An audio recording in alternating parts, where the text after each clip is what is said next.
Book 5, Chapter 9. There are rules for how a man should act. Today, I would say it can be equal for men and women. The problem here is only you can judge if you succeed in living up to these rules. A good way to attempt to live by all means, always.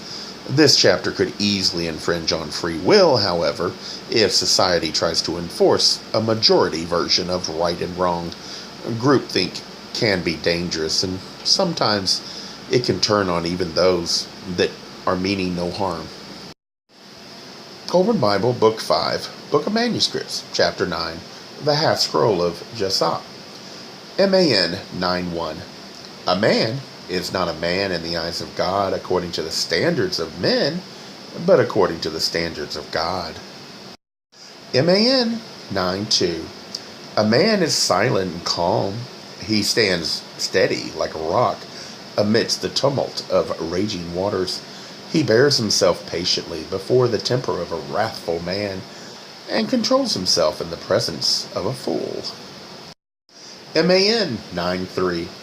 His decisions are made clearly and without undue haste. He is prepared for whatever may befall. His reckoning embraces both success and failure. MAN 9:4.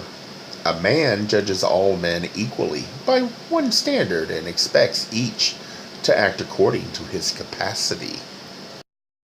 MAN 9:5. He is prepared to meet strength with strength.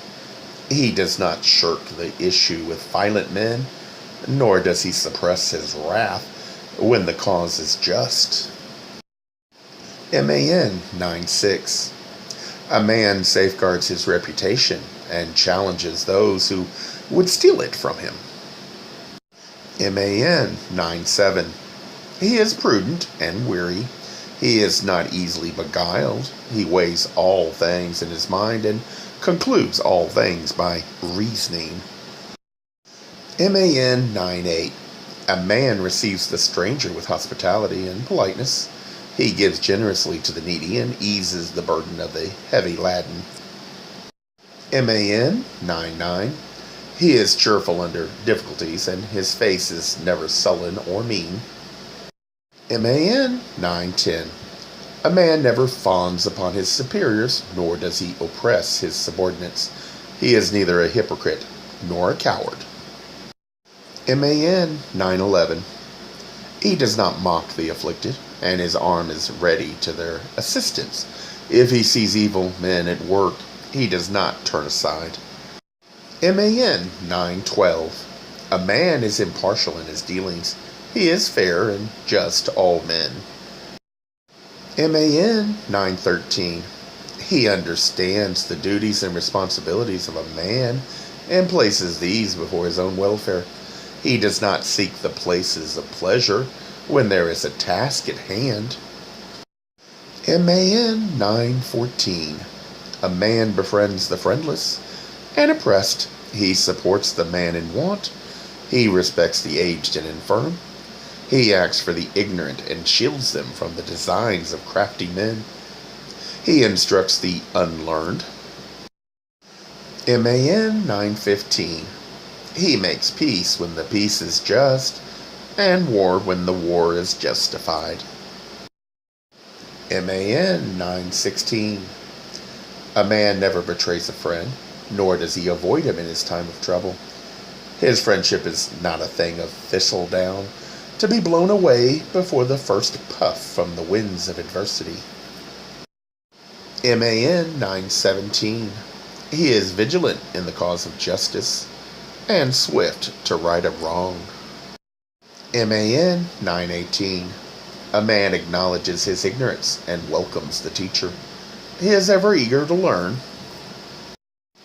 MAN 9:19. He gives bread to the man who is hungry, and drink to the thirsty man. He provides a bed for the wayfarer, and provisions for the victims of misfortune. MAN 9:20. A man does not avoid his debts or shirk his obligations. MAN 9:21. He is resolute in the face of adversity. He is not humiliated in defeat or cowed by greater strength. MAN 9:22. A man is gentle at home and forceful in the field. Man 923. He is yielding at play and determined in the chase. He does not provoke a fight, neither does he avoid one. Man 924.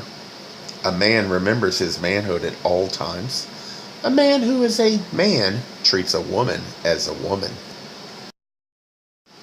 On the surface, everything that's just been mentioned, I agree with. However, who sets the standards?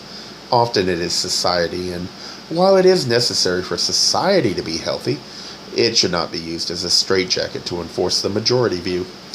If in your heart your actions causes turmoil within you, then you should consider if you might be acting for the wrong reason. That must be on a personal level and not society's concerns. Who is in violation of God's gift of free will? Those fearing if others do not fall in line, God will punish you? Or the person content to let you live your life while living theirs? The best laws are the ones that ensure the most harmony while limiting the harm to individuals' own free will.